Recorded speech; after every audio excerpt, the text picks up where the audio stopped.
Welcome on to yet another edition of the Faster Beyond 50 podcast. It is so good to have you with us, and we have got a very special guest joining us today, one of the members of the Coach Parry Online Training Club. We're going to be sharing a little bit about his journey and some great results he's had of late, and then also see what we can do to help him with one or two things he is working on and towards at the moment. My name is Brad Nadalt. We've got Lindseyy Parry with us once again. Lindsey, nice to touch base. Good to have you with us. Yeah, always lekker. And I think these might be close to my favorite kind of course where we get to interact a little bit with our members, hear about what's making them tick, really. We can see how well Dan did, but just to get inside his head a little bit and figure out what makes him tick, why he loves to run. Those are my best parts of the course. Yeah, absolutely. So let me introduce our guest for today. We're heading to Minnesota in the US of A. Joining us today is Dan Radel. Dan, welcome onto the podcast. Nice to see you. Let me just move the layout that way so we can see you nicely. There we go. Perfect. Welcome. Good to have you with us. Oh, good morning. It's great to be here. Dan, the reason we wanted to chat, you posted in the Coach Parry forum just a short while ago. You recently ran a 10K and you absolutely smoked it. So you were hoping for a sub 55-minute 10K and you inched just above 50. So I think it was like 50, 18 seconds, finished second in your age group. Phenomenal performance. Congratulations. Well, thank you very much. Dan, tell me a little bit about your sort of running journey. How long have you been running? Sort of what got you into the sport? Well, my interest started, I have three daughters.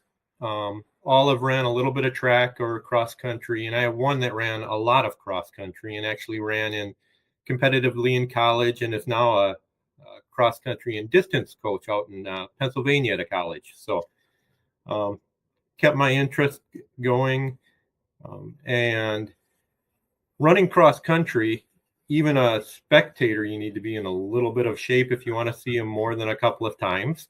Yep. So that's when I realized that I needed to do something different with my life. But it was really during COVID that I was able to really change my life. I ended up, at that time, I was about 75 pounds heavier. Wow. So here, at least in Minnesota, we were pretty much on lockdown during COVID. So I was able to really watch my diet closely, start exercising more consistently. It started just with walking because my legs couldn't handle the extra weight at that time. So then it just steadily progressed, and I worked up and I did a 5K and got interested in trying to do a half marathon and tried some different internet apps and stuff and pulled on my daughter a little bit for her advice once in a while and just kind of progressed from there. Brilliant. Dan, what was the catalyst to sort of really turn things around for you? I mean, you're saying 75 pounds lighter than you were then. I mean, that's like a small human being almost. But I mean, that's an incredible turnaround. What was the catalyst to really get you motivated to change things? I guess I have two grandchildren now as well, and it was getting harder to get up and get down and play with them. So I just started thinking that, hopefully in the future I'll have more grandchildren, and I want to be able to be there for them and for the rest of my family and not have as many aches and pains. And I wasn't enjoying life as much as I had been in the past. And I just was looking for something different to make me feel better, as well as participate more in the lives of those around me. Brilliant. Well, congratulations. I mean, I know someone who's also lost quite a bit of weight. I tend to yo-yo. I lose weight, put it back on, lose weight, put it back on. I know how difficult it is, and especially as we start getting older, it makes it even more difficult. So having done that now is just absolutely phenomenal. I'm sure you're feeling a lot better. Tell me a little bit about what was happening with your running, though. You said you tried a couple of different online apps. You sort of enlisted the help of your daughter. But what was happening in your running before you joined Coach Parry? What was going on? Well, I was looking online a lot for just, even plans to give me a little bit more structure. But none of them seemed like they really fit me. They did help provide some structure, but some of them made me feel like I was always running really, really hard, and lacked the recovery time that I've learned from Coach Parry now that is definitely important. And others were a little bit better, and they helped well, but I really felt like I was missing that personal place to go where if I had a question, there was somebody there to ask who knew my results in the past, who could look and see how I had been performing, and just work through different issues, which the Coach Parry group had been great with helping me when I had a question, very quick to respond, and held me back a little bit sometimes on where I thought I should be. And it's been a struggle sometimes to, especially in the beginning, to run easy enough, I think is how it's, and but it's gotten a lot better, and I believe the personalization has helped a lot, and it was definitely something missing in the other plans. Excellent. Lindseyy, I'm going to bring you in here as well, because I think Dan touches on an important point, particularly like when we start taking this running thing seriously, and that is structure. I mean, you often say that the sort of biggest improvement you can make initially, particularly when you start running, is just getting some structure. Why don't you just talk us through the importance of structure? And then I know you've had a look at some of Dan's times as well, and I'm sure you've got a couple of things you want to ask Dan with regards to that. So yeah, just give us a sort of outline on why structure is so important.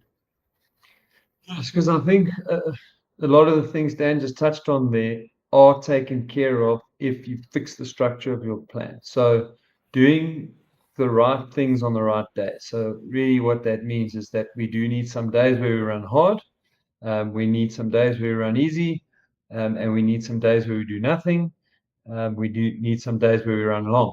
But how do you put those things together so that you can do each session justice, and in particular the long runs and the hard runs? Like, how do you do those sessions justice?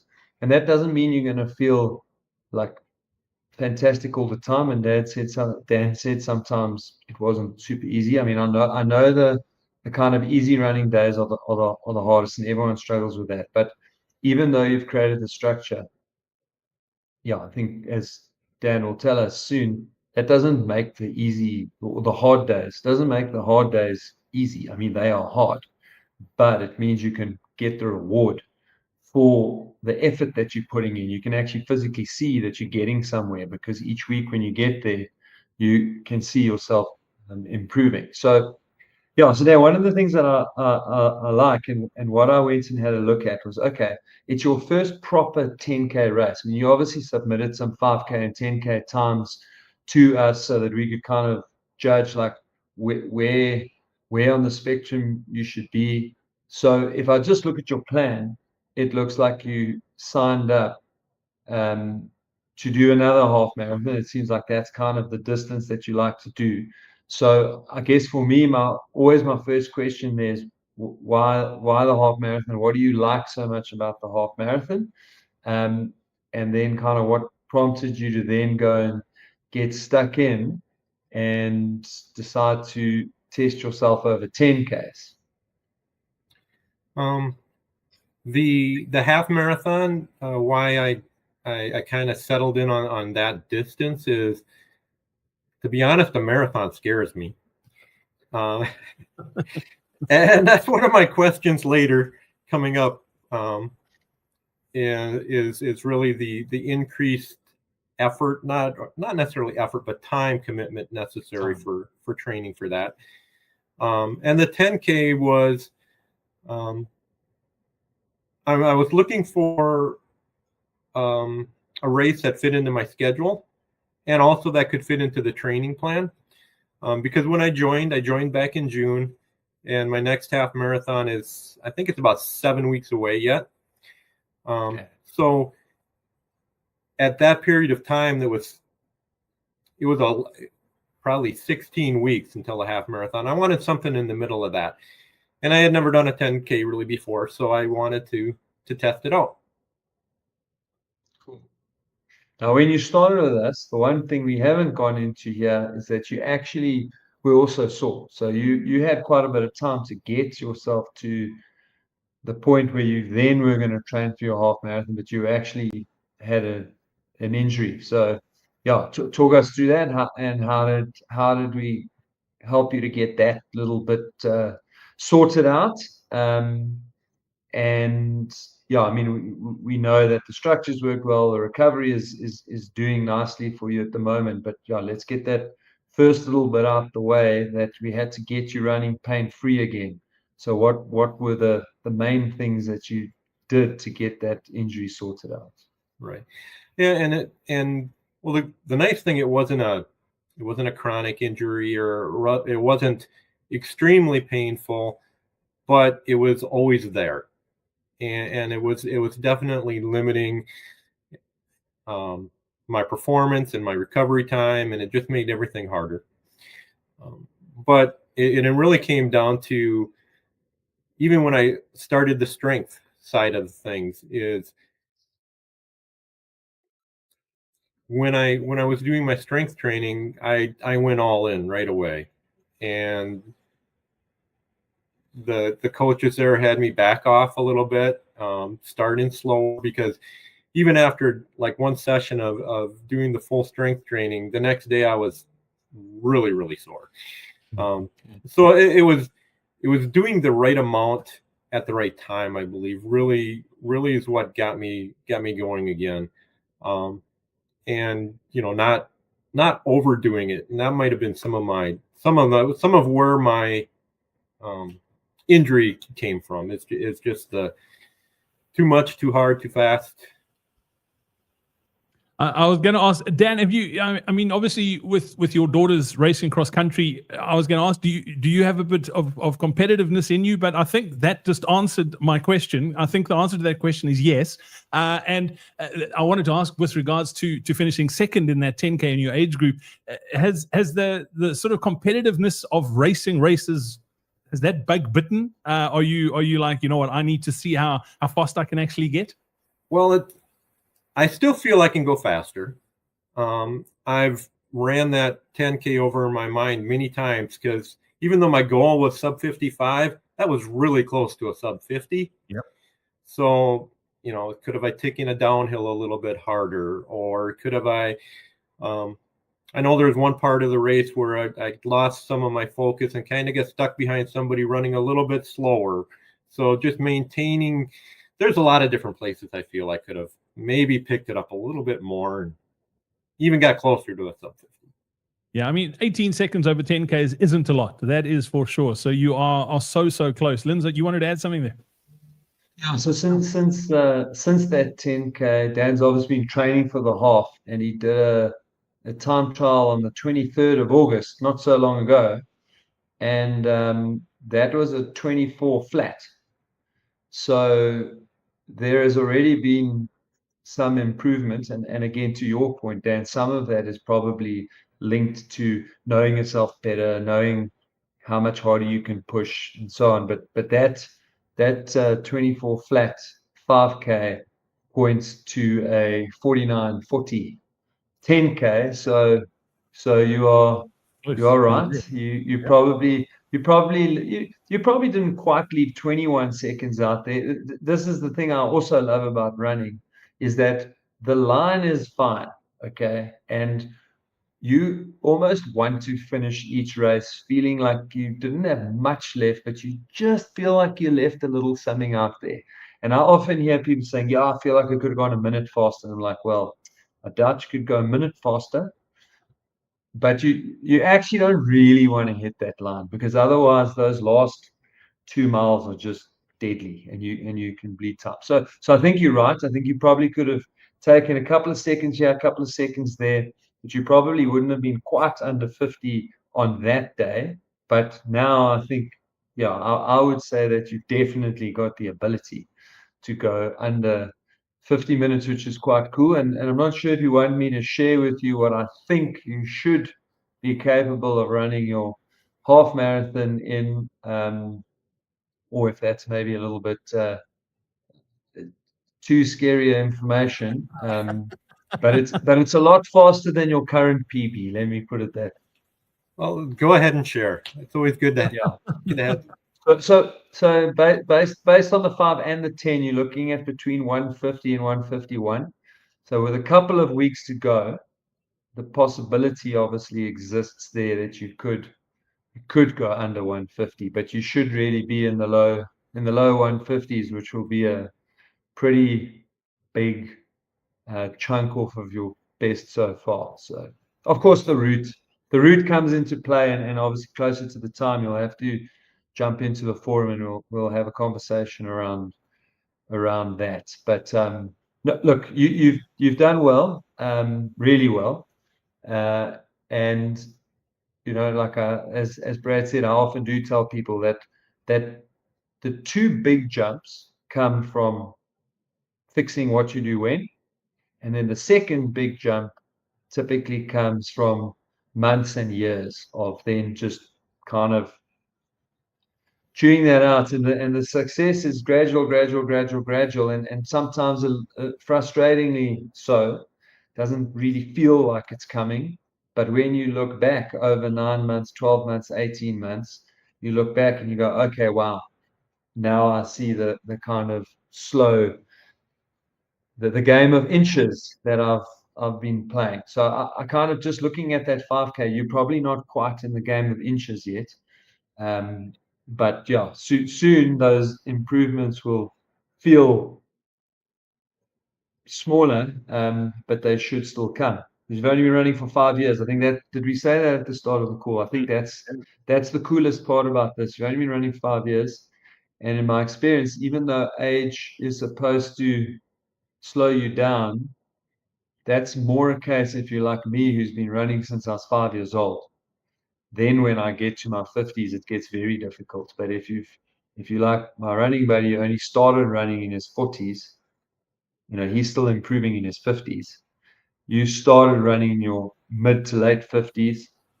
So I think you've still got a bit of time to improve. Dan, so Brad, I don't know if you got any questions for Dan, or if Dan, maybe we give Dan an opportunity to ask some questions. Before we get into Dan's questions, Dan, hearing Lindseyy say that low 150s, how does that make you feel? Well, that's a little more aggressive than I was thinking he would come back with. I love it. That's fighting talk, though. Cool. Dan, let's jump into some of the questions that you had for Lindseyy and some of the things you sort of working on and working towards and need help with.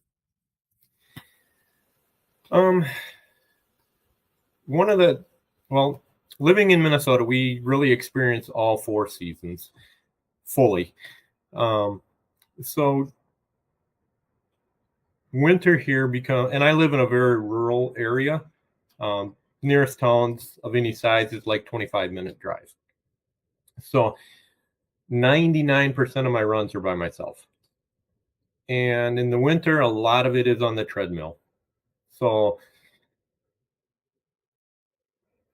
I ran, luckily, when I started Coach Perry, it's been over the summer. Almost all the runs have been able to do outside. Is there a shift in the plan a little bit for running on the treadmill or is it become more of just a maintenance type plan? If you're over 50 and want to recover from sessions faster, run pain and injury-free, and improve your endurance, then be sure to join Lindseyy and I for our upcoming Faster Beyond 50 Masterclass. In it, we'll show you how we helped a 70-year-old run a 47-minute, 18-second 10K and how you can take those exact same principles and apply them in your training. Simply scan the QR code that's on screen right now or click on the link in the description below to save your seat in the training now. We look forward to seeing you there. Yeah, so we've got a couple of options, but that is what I would do. So training really hard for anything on a treadmill is just mentally tough. And very interesting piece of research that I don't know if it only came out, but it kind of became more popular in the last 3 months or so, that really showed that there is about a 4% drop off in performance if your training is exclusively done on a treadmill. So we've always said that training on a treadmill is way better than not training, but now we've actually got some kind of evidence that shows that unless you can do some, and it doesn't have to be a lot, but unless you can do some of your training outside, then you're not going to quite get the results that you would like from running on the treadmill. So with that in mind, it's a great time to maintain your gains. Lose a little bit, but largely maintain those gains. And the maintenance type of plans are good because they will limit any single run being too long. Okay.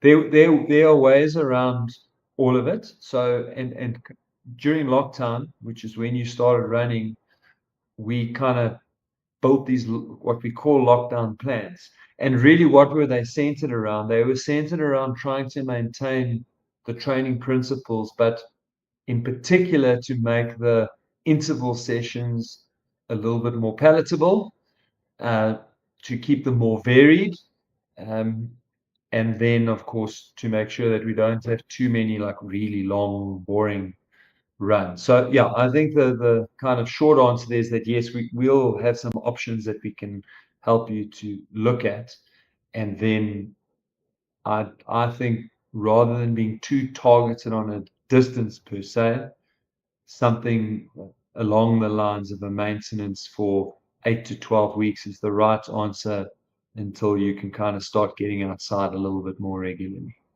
Okay.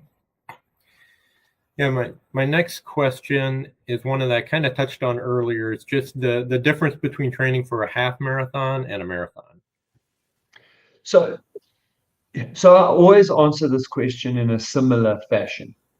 And it depends a lot on how much you'd like to convert your 10 half marathon performance into the marathon. And if you want to do a full conversion, so if you let's say you get to 150 on the half marathon, then that would sort of speak to you being able to do like a 353 to 355 marathon. However, that requires a bigger time commitment. So we try not to increase the frequency much, although sometimes, and again, it depends on exactly what the goal is here. We certainly wouldn't go beyond 5 runs a week. We almost all of our plans stay at 4 runs a week though. And so, yes, you'd have a much bigger commitment to your weekend long run, for example. But we don't, and again, this is one of the things that we've seen with the older runner. We don't believe in cranking out 20 mile after 20 mile after 20 mile, but we certainly do run a little bit more. So you're probably looking at more 15 milers than you did building up for the half marathon, and you're looking at 1 to 2 20 milers. But yeah, if it's to do a marathon and to tick that off as a bucket list item and to not really have too much of a time goal and be happy to be somewhere in the sort of 405 to 425 range, it'll be very similar. You can do that with very similar training to what you've done now. Yeah, so hopefully that answers the question, but it just depends a lot on how badly you want to impact your walking over the 3 days after the marathon. If you want people to see you limping and go, hey, what have you done, so that you can proudly say I've run a marathon, then we need to work hard and give you the ability to push yourself to that. Otherwise, I don't want to say it's easy. That's not true, but you can do it far more comfortably in training and on race day. Yeah, just a warning, Dan. Marathon running is it's a very slippery slope, and I'm almost convinced it is a cult, because as soon as they've got you in on one, it's it's hard to get out. That's the problem. It's definitely a bucket list. Especially in South Africa. Oh, it's definitely a bucket list item I have. And at least initially, my goal would be, at least in my mind today, is to finish strong and be able to still walk 3 days afterwards. Yeah. So then the time commitment very similar to what you're doing now, and then just making sure that the race day goal isn't too crazy. There's one other thing that I would strongly consider around marathon. Okay, so at 60, you don't have unlimited time, but you still do have time.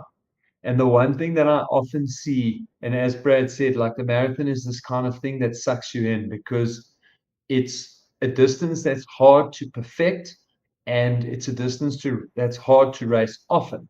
So now once you get a taste for it, and if you do get a taste for it to the extent that you want to be the best that you can be, it's a big time commitment, but you only get to do it once, maybe twice maximum in a year. So what I do encourage people to do is to go try to get yourself fairly close to what you believe is the best you can be over the 10 and the 21. If you're a competitive person, so again, let me clarify that for some people, that's just not a thing. I always just say to people, just see how you can get to your potential. So that might look like another year or two before jumping up in distance. Because it definitely impacts. Like once you start moving longer, it definitely impacts your ability to get faster at 10, maybe not so much 21. 21 and marathon are fairly compatible, but certainly 5 and 10, it starts to impact your ability to do that. And anyway, so that's always the other thing I say to people before they consider a marathon, is kind of just sit back and go, what's important to me around running?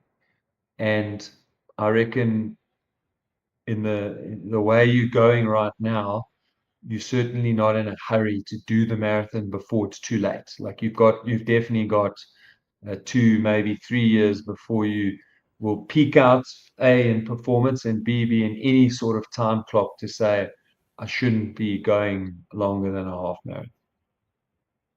Great, thank you. Cool. Dan, have you got more questions for Lindseyy, or? I guess the only one more quick one, if you got time. Yeah, of course. Through the Coach Perry, it took a month and a half or so before I developed a pace that felt comfortable running the easy runs at. And through that, I have that down. The interval pieces are down. The piece that I'm almost feeling like I'm missing a little bit is what my race pace is, because I'm not really running that, it seems like. Yeah. So look, and this is a common thread. And it's kind of, I'm never surprised by it, because it is a little bit like human nature to go like, yeah, but I'm going to get to race day. I'm not going to know what I'm supposed to feel like. And so really what we're asking you to do is trust that, because we've done this and repeated it so many times, we know that if you can do the hard runs at close to the paces we set out to you, if you're doing the easy runs slow enough to build that engine, that on race day, you'll just be surprised that it'll feel right. You will be able to do it. I'm not saying it'll be easy, but you'll do it, and then you'll perform. And I guess the more times you do that, your confidence will grow. So when I deal with new athletes like this, and that is a real problem from a confidence point of view, and no matter what sport you play, psychology, confidence, belief. These things all play an important role. So what I would do with someone like you is to say, right, between 3 and 5 weeks out from race day, we're going to do a workout that will be a long run, and it will incorporate between, so if it's for a half marathon, it would incorporate between 5 and 10 kilometers at race pace. And if you're training for a marathon, it might be between 10 and 15 Ks. Now, the point of that workout is not to wipe you out. It's to have you feeling a little bit of fatigue, and then let's see what kind of race pace, or let you see what race pace feels like. Now, when you've got loads of experience, like I do, been running since I was 5 years old, on the weekend, I ran just under 20 miles. And then I ran 5 kilometers at what I felt was my marathon effort. And then I analyzed the time afterwards to give myself an idea. But that's experience talking. So in your case, I could do it once, and it'll be 5 to 10 Ks, and it's just there. By the end of it, you'll be a little bit tired, but not exhausted. And of course, you've been training hard, so there's a little bit of fatigue, and it'll just give you that little bit of confidence to go, and it also lets you know what it feels like on race day. Because that's the last little bit where I find with inexperienced runners, it's quite hard on race day to feel if it's right or not. So, I've just told you could potentially run a 150. So you go and work out what that is in minutes per mile, and you go out on race morning and you go, oh no, actually, that feels too easy. And so then you run a little bit too fast for the first 5 miles, and then suddenly you're like, oh, okay, now I can feel like I've overdone it. So it actually has two kind of purposes. One, feel what race pace feels like to give you confidence. Two, on race day, know what it's supposed to feel like so that you don't go too fast for the first 6, 7, 8 miles. Thank you. Cool. I hope that was helpful. Dan, what half marathon are you running next? You said it was about 7 weeks away. Yeah, there's just one. Actually, it's just pretty close to me. It's in Brookings, South Dakota. So it's just 45 minutes. So it was just another one that fit into my schedule. There was no travel involved, and it was an easy one. Awesome stuff. Well, we're going to be following your progress closely. Best of luck. And as Lindsey said, I think in the week or two in the build-up, jump back into the forum there, and let's help you put together a bit of a race plan once we know closer to the time. Obviously, your times from that 5K pointing in the right direction, but we'll know sort of exactly what you are capable of week or two out, and then we can help you put together race day plan, and let's get you smashing that half. I'm looking forward to it. Well, thank you very much. And thank you both for your time. Dan, great to catch up. Pleasure. Yeah, thanks so much, Dan. Great to meet you. Nice to meet you too.